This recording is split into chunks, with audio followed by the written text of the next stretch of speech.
Love and marriage goes together like a horse and carriage. This I tell your brother, you can't have one without another. Thank you, Max. Thank you so much. Nobody has sung that one, so that's great. Welcome to the show. Yeah, thank you. Absolute pleasure to have you on the show. I've been so excited about having you on the show to talk about this because this is very important to begin with. So we are going to talk about safety and hard hats and helmets and all kinds, basically protecting our head. And obviously we'll touch a lot on the construction industry. And then if you want to let everybody know where you're calling in from. Yeah, my name is Max Strandwitz. I am the CEO of Mips, and I am based in Stockholm, Sweden. Nice. Okay, so this is our first show in Sweden, which is great. I've got a few contractors that will definitely jump on the show next year, and I'm looking forward to talking to them about construction and how they build a lot better than us Canadians over here. So we'll have fun with that. But yeah, so everybody can reach out. It's MIPS, M-I-P-S, and it's www.mipsprotection.com, and it's info@mipsprotection.com, and all over social media, it's under the Mips Protection name. You will find them. I want to give a quick shout out to Coach D. I'm wearing his hoodie today from Pure Motivation, and that's it. So now I want to get over to you. How did it all start over with you, Max? How did this all begin? Yeah, I mean, the story about MIPS actually started already 25 years ago. It started with a very frustrated neurosurgeon that got a lot of patients on his table which suffered from severe brain injuries despite the fact that they wore helmet. He realized quite quickly after doing some quick research that helmets didn't always protect you from the type of impact that you actually face in real life scenarios. So he started to do a lot of research. He teamed up with the Biomechanic Institute of Stockholm, the Royal Technology Institute, which have a lot of biomechanical experts. He found two of them, and they started doing a lot of research on how can you actually evaluate helmet and their performance in a different way. They quickly realized that most helmet is tested from linear impact, so if you get a straight impact to your head. But however, normally you have some kind of tangential force when you are having head impacts and so on. And that's what they started doing a lot of research about. The first publications about MIPS came out in 5 years later, which was in 2001, where they started to have the first white paper publications about what do they actually want to address. Fast forward, they started doing their own helmet first. That ended up in a disaster because, of course, they didn't know how to do helmets, so they got a lot of issue than anything to do with the project or product. They then started the strategy of having an ingredient brand. That's where we are today. We started in sports. That's where we have had a lot of success. I mean, most people going out buying a bike helmet or snow helmet today knows about MIPS and what we're doing. We have also been very successful in motorcycle, both off-road and on-road helmets and so on. When it comes to safety, and especially relating to hard hats and construction helmets, we have actually been disqualifying ourselves. We have, like a lot in the industry, thought about people are mostly getting hurt from getting dropped objects, especially the famous brick scenario that everyone talks about, that there is only falling bricks in a construction site. We believe in that story too. But of course, when we started looking into the subject, we first of all wanted to know what is actually the risks that we want to address. So we did a big survey together with a PhD from Chalmers University in Gothenburg. Okay. She studied accident statistics all over the world and actually said, what are actually the key risk scenarios? What are the type of accident scenarios that we want to address? We looked into the data, and if you take the data for the US statistics and so on, you realize that the brick scenario is only about 16% of the traumatic head injuries or brain injuries. versus when you look at slips, trips, and falls, you have 60%. When you look at moving objects, which can be both forklifts and so on, but also steel bars moving across the site, you get another 20%. So we quickly realized that indeed there is tangential forces that needs to be addressed also in safety. We quickly accelerated the work and also did a lot of surveys and research on our own to really make sure that we can address the relevant injury criteria. And that's why we are here today. So when you started designing your hard hats, because obviously your hard hats have been around for quite some time, and I'm assuming you could tell me more, that every country has designed their own for their own applications. They really didn't look outside of the country. Is that generally the case when it came to protecting the head? Yeah, and I mean, MIPS does the technology inside a hard hat, not the hard hat as such. But of course, when you look at the different standards that there is around the world, they are addressing more the falling objects. Dropped objects is what they mostly designed to do. But it's also very strange because sometimes in order to pass one standard, you have to fail another. Yes. So they are not even addressing the same type of things, or they're not testing in a generic way. And of course, we see in a lot of the regulatory bodies that we sit that now people are actually uniting under one way to look at hard hats, one way of evaluating hard hats. And I think that will help the industry also going forward, because when there is no standards, everyone tries a little bit on their own. I think the more united we can be in saying that these are the key risks that we want to address, then we can also bring the whole industry forward in a very united way. And that's what's happening at the moment. I would love, Max, if you can, because I'm sure that you have the data and you guys have done this. Even though it's a falling brick and it's 6% and slips and falls is 60%, and then all kinds of lateral movements of moving lumber, moving metal, moving anything, what happens to the head when you are wearing a hard hat and you get such a dramatic force coming right on your head, hitting your head on the top and on the sides, or you're slipping and your head is making contact with a flooring or another object? What exactly is going on with our heads when that happens? Yeah, I mean, if you look at hard hats as in general and so on, they are normally quite good of absorbing straight force. So if you take, for instance, of a traditional hard hat, you look at the harness system that you have inside and so on, that's designed to manage a straight force and so on. And they do that quite well. Normally, however, you're very lucky if you get a brick straight in the crown impact of your head. Yeah. Normally, you can get it on the side. Normally, what happens, depending on the speed and so on, of course, is that you get it on the side. You have some kind of tangential force. If it's not from a very high height, normally not a lot will happen other than you are exposed to, of course, a tangential force.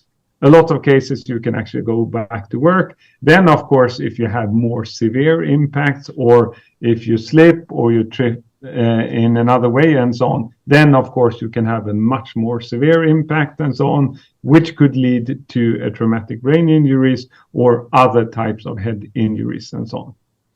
That's interesting. And I mean, I'm a cyclist and I'm a motorcyclist as well, so I'm always fascinated about the head protection is there. Is the technology is different? You guys approach that differently because it's a greater force? Would it be? Not to diminish the construction forces, but I just assume that in those scenarios, it's a far greater force impacting you.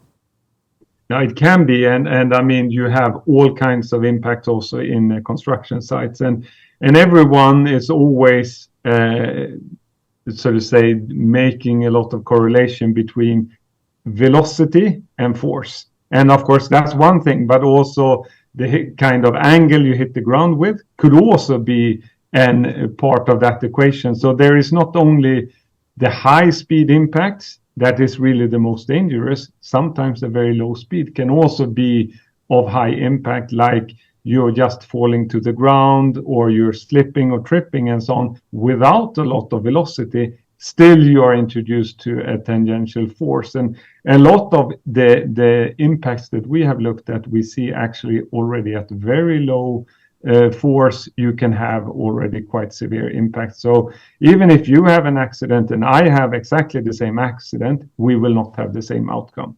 We are different age and of course different shape and so on. So all of that can also have an impact. So very injury or every type of injury is very much unique. So what is it exactly that MIPS does to kind of protect our heads? Yeah. So, I mean, what we try to do is we try to redirect force away from the head. And of course, we do that with a slip plane technology. So when you're having some kind of tangential force, the worst thing that can happen is that your head gets stuck. Okay. When it gets stuck, normally inside your head, your brain is floating in water. So if I move my head a little bit, you know that your brain will move a little bit. And that's okay, because that's the way we are designed to work. And that's the body or the human anatomy. The worst thing that can happen is that when you get to that sudden stop, the force needs to go somewhere. And the brain is quite sensitive to that kind of force. What MIPS tries to achieve is then to have a relative motion between the head and the helmet of ideally 10 to 15 millimeters to be able to redirect that force and avoid that the head gets to that sudden stop. So if you look in a close-up in the helmet, and you also see that in a lot of our testing and so on, you actually see that the head stays relatively still, but the helmet moves on the head at that impact. And that's the kind of motion we want to create when we are redirecting the energy and so on. Everyone talks about eliminating energy. And if you don't want to win the Nobel Prize in physics, you know that it's very, very difficult to do that. That's why we talk about redirecting energy, because that's normally a thing that you actually can achieve. Is it redirected on all sides of the helmet? Yeah, of course, we cannot, since you don't know what type of accident you want to have, you need to have a technology that is omnidirectional. So it can actually move in all types of angles and all kinds of directions. And that's what we try to achieve.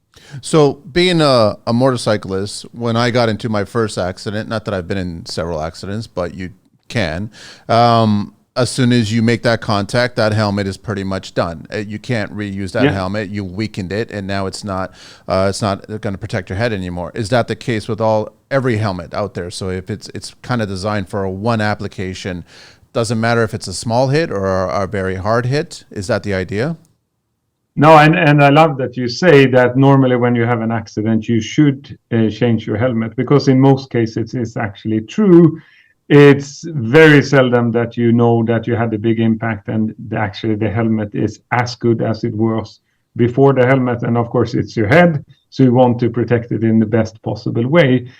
At some lower impacts, of course, with the construction helmets, they are sometimes designed to manage that lower impact and so on. But just to be sure, if you have an impact, do always change the helmet, because, of course, you can never be certain, and why take a risk?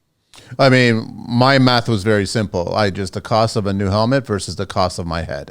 It just, the numbers are not aligned. So I just new helmet that's what's going to happen.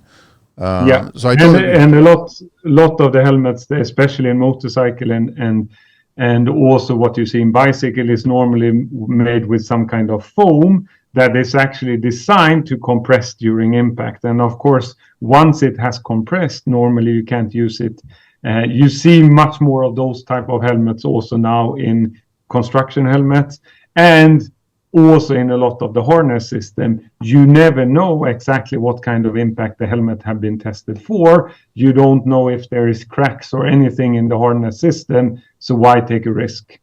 Is there, and that's what I wanted to get to, is can we inadvertently damage our helmet from I guess applying decals or working around certain chemicals or anything like that? Can we make it weaker? Can we kind of compromise the structural integrity of that helmet by working our day-to-day events? Yeah, I mean, of course, it depends on which type of risk, but of course, there is things that can make the helmet worse and so on. Normally, most of the big construction companies have extremely professional health and safety engineers and so on, and they will probably provide you with the best type of recommendation for that specific works. But of course, there is always areas where you need to have regular inspections, you need to check your helmet and so on. Normally, especially in the US, there is annual inspection cycles and so on. That is not that common in Europe, but we really like those where you take safety seriously. You do inspect the helmet to make sure that you have one of your most important protective tool in the type of structure and order that you would like to have it. So of course, but every case is a little bit, there is so many types of works out there. There is so many type of exposures and so on. And normally the people in the industry are the experts on the industry. Just do your own research. I was going to ask you, from my understanding, every kind of PPE, personal protection equipment, there's an expiry date. Yeah. Like every single one. Most of them there is, and I mean both from a warranty point of view, because of course this equipment is tested to really do the job when you have the injury and so on. And of course, with all that comes, of course, a warranty. Nothing lasts forever, and it's really important to respect that.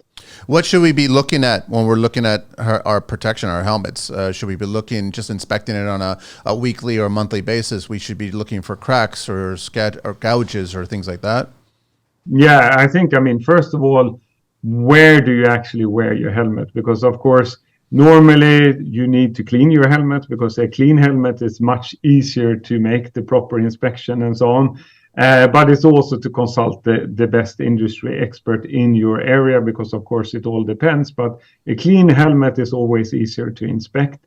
Then of course it's also important that I see that especially in a lot of other countries where people wear normally a hat underneath their hard hat and so on, then sometimes you actually prohibit the helmet to do the job that it's supposed to do. So of course it's also important to not wear the helmet without having the chin strap on. If it has a chin strap, it's there for a reason. Maybe not always the most comfortable one, but it's important to have the helmet on the head when you have an impact. Without the chin strap, you cannot always say that you will have that. It's interesting that you bring that up, because in our green book, our safety here, you are allowed to put a cap underneath. You are allowed to put a toque underneath, because we still work in the colder temps, and a lot of tradespeople want to wear baseball caps underneath. They do allow it, but they still reference it by saying still adhere to the manufacturer's precautions regarding that procedure, right? Yeah. I was going to ask you. Sorry? Yeah, sorry. No, go ahead. I was going to ask you, who is the safest country when it comes to head protection, and who's the least safest country? Oh, that's a good question. I think, in every country or every region, I would say there is normally a regulatory body. And in Europe, for safety, that is under a standard called EN 397. It's under a working group called ONE, which is under the European Union. They are addressing safety standards and actually revising the standards. And then in US, it's under the ICAA, and they are also working on addressing that. I think it's impossible to answer which is the safest, which is the best, because they're all designed to address different things. I think my true hope is that it will align, so all the manufacturers are under one standard that is constantly being revised about the relevant risk scenarios that you have in the work site or workplaces and so on. And then everyone can improve against that standard, not having two different ones. And if you're a manufacturer in US, you do not have the same priorities that you have in Europe, for instance, because I think that's counterproductive in terms of what you actually want to address. Is there a lot of communication going on, Max? Are everybody kind of working in the same sandbox?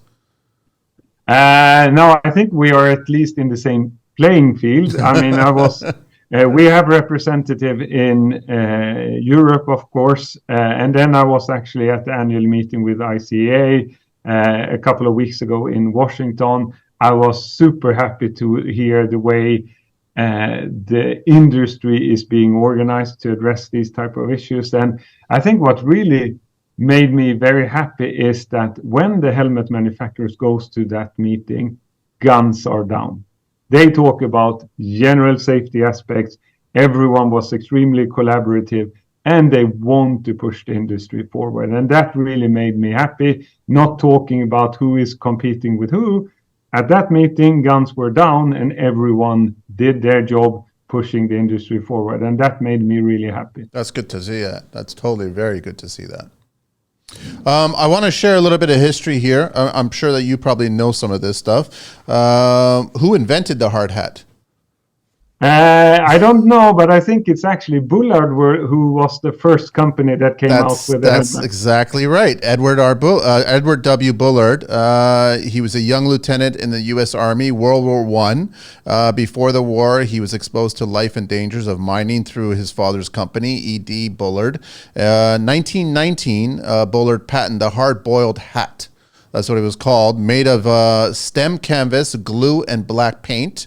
The same year, the U.S. Navy commissioned Bullard to create a shipyard protective cap that began with widespread use of hard hats. He actually began his concept with protective headgear in 1915, but wasn't until after his experiences in World War I that his design finally took shape. He opted to use a heavy duck canvas, which was then formed to fit the human head with steam, hence the name hard-boiled hat. And then also, when was it invented, the hard hat? It was first invented in 1882 with the patented Pulp Manufacturing Company produced the first ever mass-produced hard hat to protect workers. The British company, who later became Centurion Safety Products, manufactured a helmet from pulp, which was mixed with lime and fed to formers. OSHA regulations regarding caps underneath hard hats. So this is what we were just talking about. OSHA actually allows the workers to wear baseball hats or caps underneath a protective hat if it doesn't interfere with the hard hat's ability to protect your head, but you have to check the manufacturer's labels. Now, I just want to let everybody know, different colored. I think this is international. Different colored hard hats mean different occupations or different priorities, right? So a white hard hat is often seen for people that are worn by supervisors, position managers, architects, engineers. A green is typically worn by safety officers or inspectors or new hires or trainees. Yellow is operating heavy machinery. Earth movers often wear yellow. Brown is for welding and high heat jobs. Orange is for high vis, most road construction workers. Blue is electricians and carpenters. Red is firefighters and emergency vehicles or emergency training. Gray is often visitors to the work site. And then pink is for mostly female workers, but certain businesses have discouraged using the pink because it's also given to workers who forgot their hat. So when I first heard that, Max, I exclusively started wearing pink hard hats. I just said, this is just ridiculous that you're kind of giving the new person, here, wear this in shame. And I'm like, you shouldn't be in shame of anything to protect your head. So it doesn't matter to me. So I started wearing pink and I started buying pink extension cords, pink t-shirts. I was like, and I just dismissed it all. That's all. The whole point was to protect the head. That's what I just cared about that more. What else, where do you want to go from here, Max? I'm trying to figure out because I really want to dive into the science behind it all and how it all like really works and protecting us and where you guys are going to go, because this has been for 25 years now. How do you guys see the future of head protection?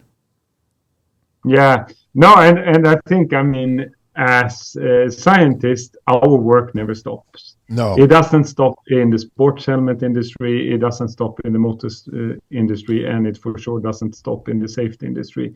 I think there is a lot of different areas which we always need to address, because sometimes the best helmet is always not the best helmet. And when we talk about the best helmet, because it's not comfortable or it's too big or it's too heavy, so you actually have an impact on other areas. Like you have a very heavy helmet and all of a sudden after 8 hours you have a sore neck. So we look in a lot of different areas and really want to evolve in a lot of different areas. Like heat stress is a super important area.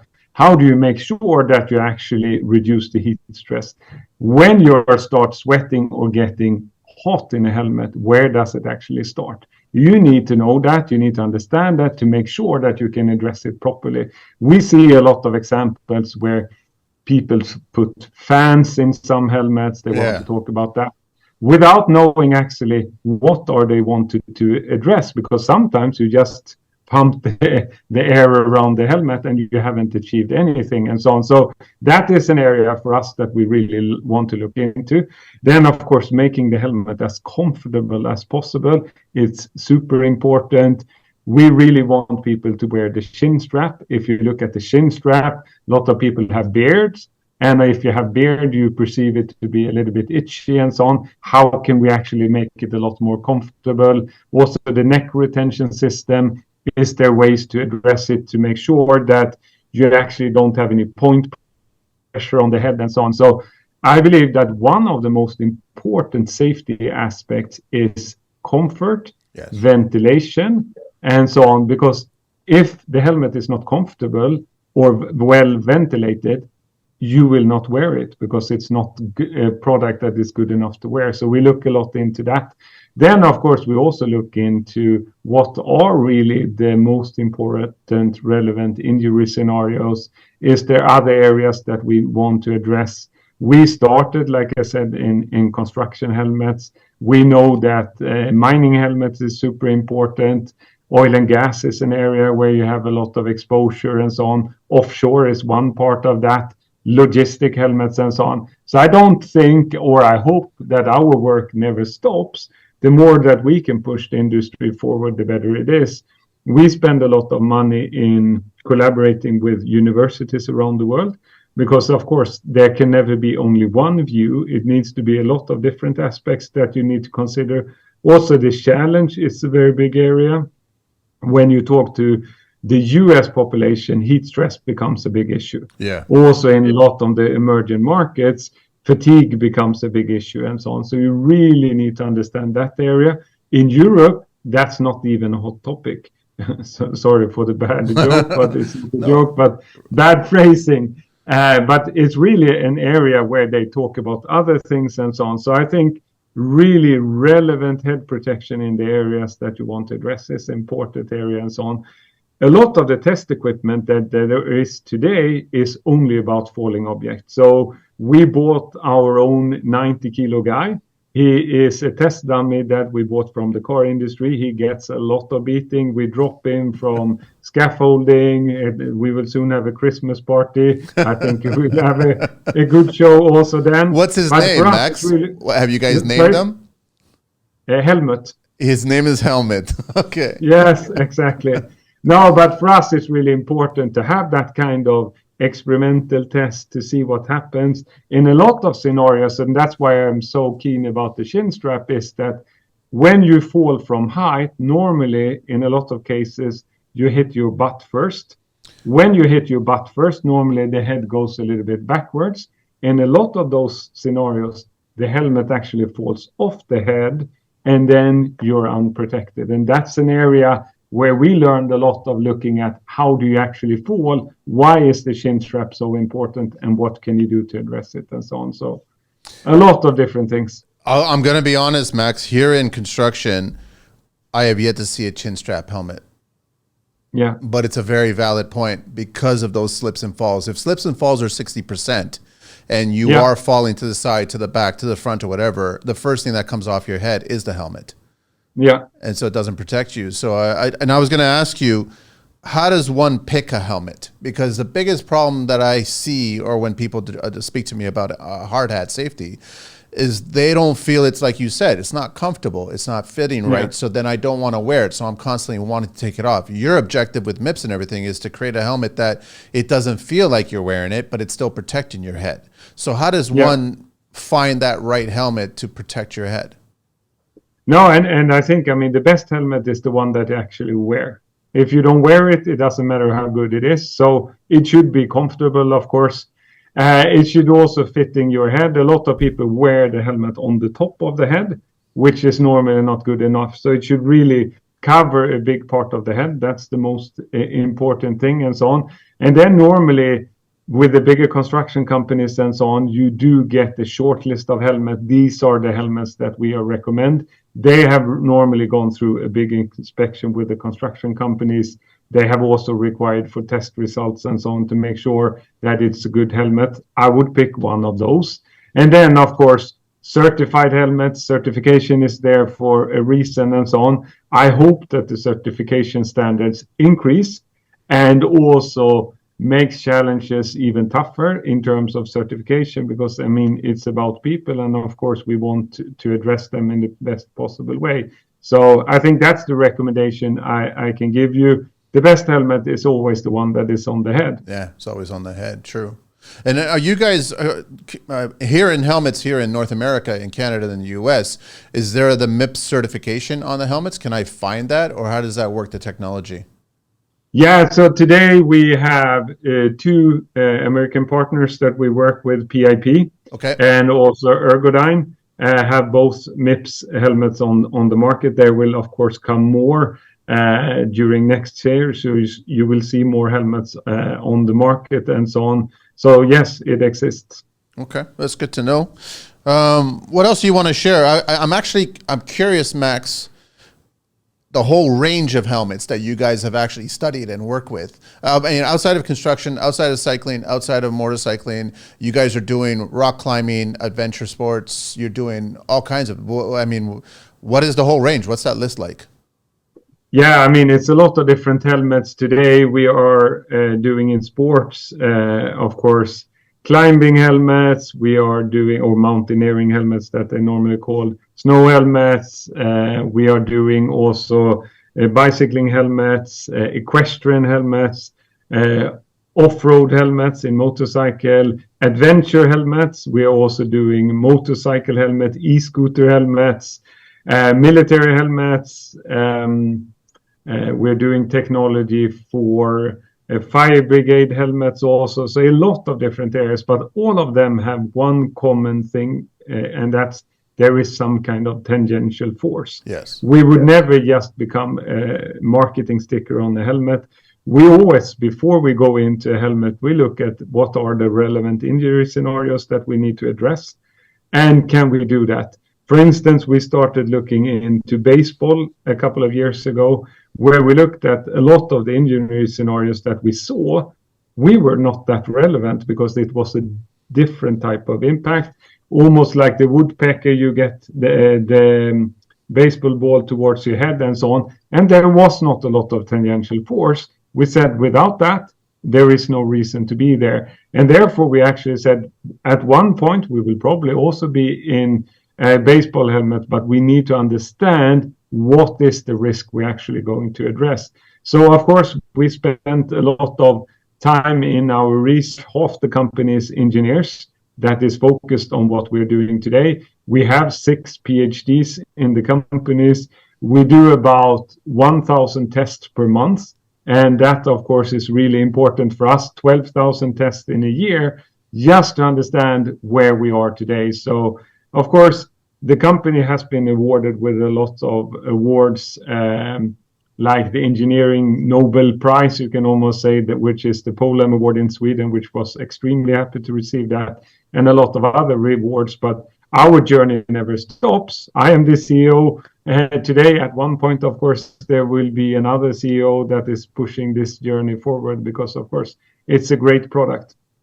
I want to backtrack to construction, and I want to discuss how serious, even though it's the smallest of head injury, because we're dealing with contractors here, that they're more thrilled that if they did get hit or something did impact their hard hat, that they survived, that they made it. And their first thought is not to get medical attention, or not to look at themselves, or not just get right back to the job site.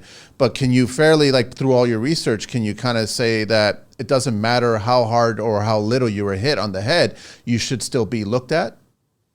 Yeah, I would say you should always. Why take the risk? Yes. There is a lot of technology being developed at the moment where people look at what kind of impact you actually had to your helmets and so on, both mechanical and non-mechanical technology and so on. And I think that's for sure a step in the right way.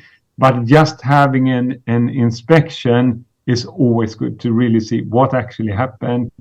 We see that also in a lot of sports where, I mean, it's more important to win the match than actually look at what actually happened. And of course, there is so many different scenarios, which is not even involving a helmet where you can have head injuries and so on. My son plays soccer where you normally don't wear a helmet and so on. He had 2 concussions. The last one, I had to pull him out of the pitch because he had no clue where he was going, but he was going to win the match. Yeah. And that kind of so to say, risk scenario is always someone else should judge if you're okay, not you, because you had an impact. It's not sure that you're okay. So, I mean, always go for an inspection, always do as much risk elimination as you can, because in the end, it's your head. That's one of the most important things you have. How valuable you see your head. That's all it is. Yeah. There's no reason if you don't get it assessed or just looked at, and it could be something critical, you're not coming back to work. That's the thing. No. All right, that's interesting. What else do I want to know, Max? No, I think the thing that is really happening, and especially I think in the US market, when we were at the ICAA meeting, there were 4 or 5 end users. So there were people from Walmart, there were people from Clark's and so on. And what I was most impressive on is on their search to always go for better equipment and so on. I think the whole American industry, the way they talk about wanting to have safer equipment for the users, that gives me a lot of reassurance that we go the right way. Price is normally not the key issue. No. It's about understanding what you want to protect and so on. So I think US has probably come further than we see the European market. Europe is still a couple of years behind because it's still so much about price. Everything comes at a cost, but in the end, it's your workers. And of course, you want them to have the best possible equipment, whatever they do. And I think US is a lot more advanced with that, caring about their workers and so on. And that made me really reassured about the industry, at least, is going the right way. Now, sizing. Not everybody has the same head or shaped head or size of a head. That's a critical factor as well in your testing and how it all works. Yeah.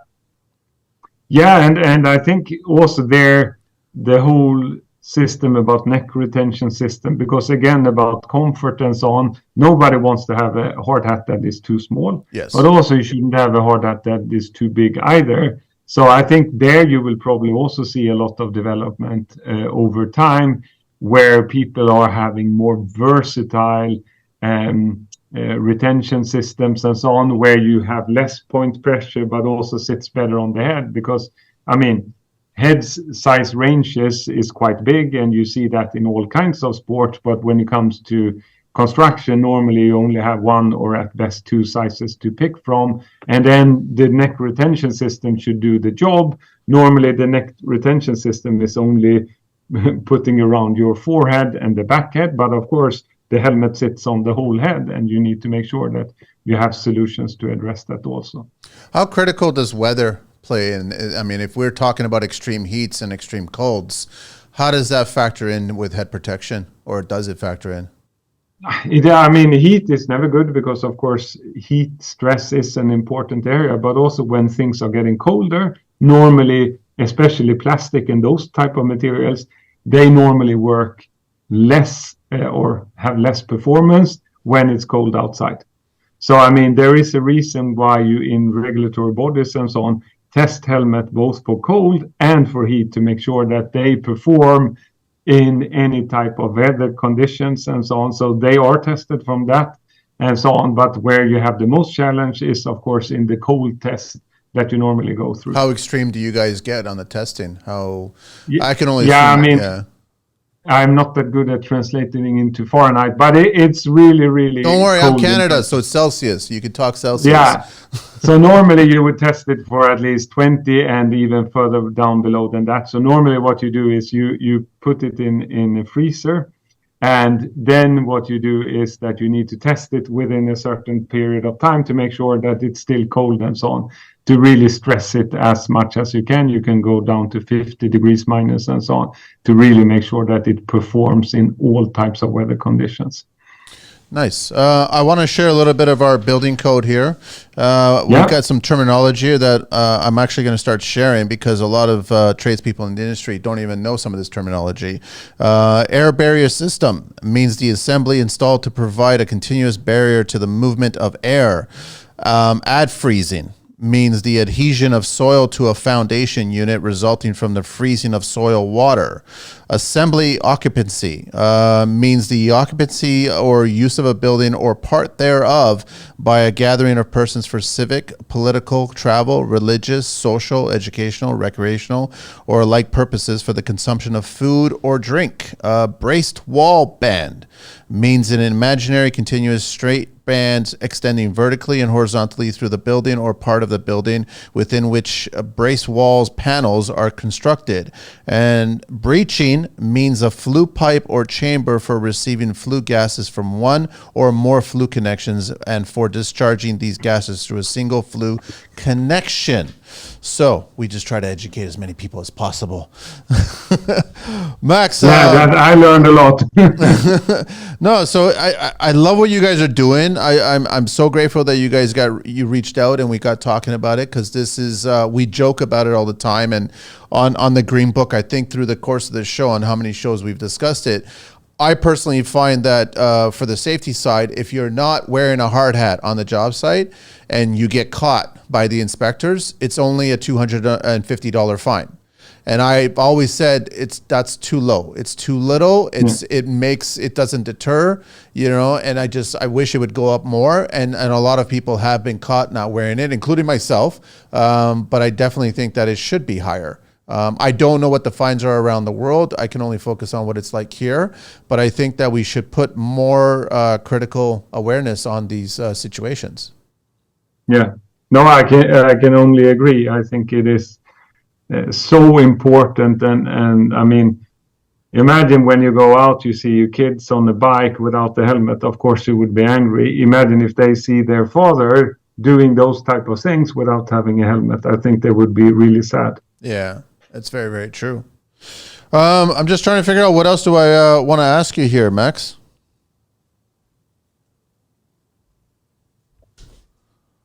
I think, I mean, in terms of so to say, I'm really happy about the show and also what you talk about. I think, like I said, when I was in the US, I was so happy about the industry, the way it talks and collaborates and so on. I think also having much more end user experience is also super important, because in the end, those are the people that is going to wear the helmets and so on. If there are things in the helmet that is not good, I mean, challenge the industry, ask for, so to say, better or more comfortable helmets and so on, because I think that's also very important areas. We try to create our own reference groups and so on. We try to see if there's things where we can do in terms of sweat absorption in a helmet, cooling fabric in terms of making sure that it's as cool as possible and so on. So there is always things to learn. So if anyone has any feedback on the MIPS solution or other things in helmet, we are always eager to listen, because I mean, in the end, we do it for you guys. Well, it's interesting, some of the stuff that you brought up. Will we ever get to the point where it will almost be a body brace that's connected to the helmet?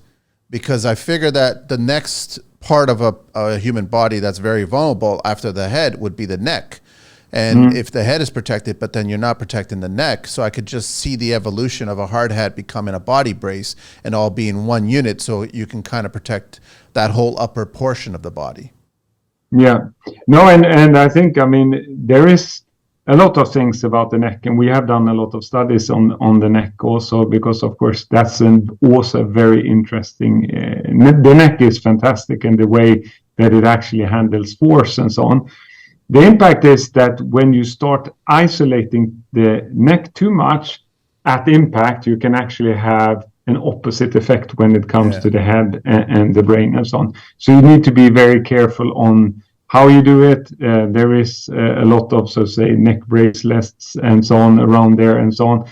But the end, also when it comes to heat, you add more things onto you and so on. So of course, I think and hope that there will be a lot of innovations also in that area, because of course I'm not sure that there actually will be one piece, but hopefully two pieces where they are not, so to say, contraproductive in terms of what they're trying to address and so on. Then you also have other types of protection on your body and so on. Normally what happens when you wear a lot of protection, you add a lot of weight. Yes. And of course, if you're a worker wearing 1 kilo too much, of course, that gets and adds a lot of weight. So we also need to be mindful in terms of what are the key priorities and what are the key priorities to wear. Of course, there is also a lot of airbag solution coming out there and so on, which could also be an area to address certain things and so on. I think the good thing is that just sitting here and discussing it at least made me much more aware that there is so many things happening. And of course, the industry is pushing all about safety forward. And that will, of course, also result in a lot of progress. In Canada, for instance, we do a lot of work with University of Ottawa, with Blaine Hushisaki and his team. We have a 5-year research program with them. And there we are testing a lot of different things that we're not testing in Sweden and so on. And for us, that's super helpful to get impacts from or insights from all over the world. And you guys, are they also going right to the boots on the ground and speaking to people that are actually on the job sites and experiences that they're going through? Yeah, and so far they have actually been more on the work on equestrian, off-road and on-road and so on. Over time, for sure, we will also do work on, so to say, more like workforce and so on. But in Canada, we have not addressed that yet, but I'm sure it will come in the coming years. I think it's fair to say that whenever you're on the job site, it's when you take off the hard hat that all of a sudden, within minutes, you'll hit your head on something, or something will make contact with your head. And I think everybody just needs to start getting into the mindset. If everybody's on the job site and someone's not wearing a hard hat protecting their head, I think you don't make eye contact. I think you look at the crown of their head. I think you look at their forehead, you look above them, and you just let them discover that they're not wearing what they should be wearing. And then everybody will be wearing one, and everybody will stay safe. Yeah. Yeah. All right. So is there anything else you want to share, Max, before we kind of get wrapped up to the last segment? No, I think we covered a lot of the areas and so on. Interesting discussion and so on. Great. I'm really looking forward. I want to try to get a hard hat with a strap. I think everybody should start doing that because it's very important that you guys are doing it and we're not doing it here. I'm just going to be honest. We're not doing it here. Yeah. All right. So everybody check it out. It's www.mipsprotection.com. It's info@mipsprotection.com, and it's on social media under Mips Protection. Here are the 12 questions. Max, you ready for this? Yeah. What is your favorite construction word? Create. Sorry? Create. Create. So build something. Build something. Create. Yes, I mean, for sure. Yeah, that's what construction is about. You will actually create something, and that wasn't there before. Yes. What is your least favorite construction word? Injury. Of course. What turns you on in construction?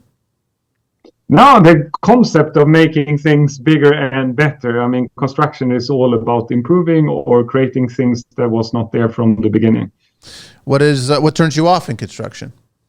I think there is still a lot of conservatism in the industry and so on that pulls the industry back rather than going forward. You see that in a lot of areas. We haven't been cursing, but what is your favorite curse word? And I'm kind of hoping... I do not actually curse. Of course, I get excited about a lot of things, and probably it slips one or two curses, but nothing that really came to mind. Nothing. I'm not really a cursing guy. What is your favorite vehicle? Anything in the world? I like cars, especially Porsche. Any particular model? New, old? No, I have a Taycan today, a fully electric one, which I think is fantastic. It's really nice to drive electric car, which keeps all the things, performance that you would have in a normal sports car. So, of course, that's my favorite car. Nice. What is your least favorite vehicle? I've never been very fond of buses. And the bad thing is if you miss one, there will always be another one. What construction sound or noise do you love? Yeah, I'm extremely into tools, so I like drilling sound and tool sound in general. I think that's really quite. If you ask my wife, I have way too many tools. I don't use them too often, but I collect them. What is the brand that you use, or what is the brand that you like? Yeah, I think, I mean, the Volt is really something that always stands for a lot of, so to say, quality, and also it lasts forever in terms of that. So that I would say is probably one of my favorite Good to hear. brands. What what construction sound or noise do you hate? Yeah, I don't know if it's the right translation. When you cut in insulation, Yes. that's really something that squeaky sound is really something that That gives metal me, going through fiberglass. yeah, exactly. It's a weird sound. It is. Yeah, it is a weird sound. What profession other than your own would you like to attempt one day? I would love to be a doctor. I mean, having the possibility to make a difference. I come from the industry of selling ice cream and sugar to kids from the beginning. Getting into the helmet industry and actually being able to make a difference, that's really addictive. So I would say if I would restart my life, being a doctor would be something fantastic. That's They good. make a lot of good things. Good. What profession would you not like to do? Oh, there is probably a lot of things that, I mean, I would never be the guy cutting the insulation at the work site. It's too itchy. Last Yeah, question. it's true. If heaven exists, what would you like to hear God say when you arrive at the pearly gates? It would be fantastic if he say welcome. Welcome. Max, this has been a pleasure having you on the show. Thank you so much for sharing such valuable information. And I think you're right that we're getting better as an industry and as everybody. We're getting a lot better than what it used to be. Yes, I agree. There is a lot of hope for the world. Great. So I just want to let everybody know again, www.mipsprotection.com, info@mipsprotection.com, and it's on social media, all under the Mips Protection, YouTube, Facebook, and Instagram. Thank you very much, Max. Really appreciate it. Thank you, Manny. Take care. Thank Bye. you. And don't go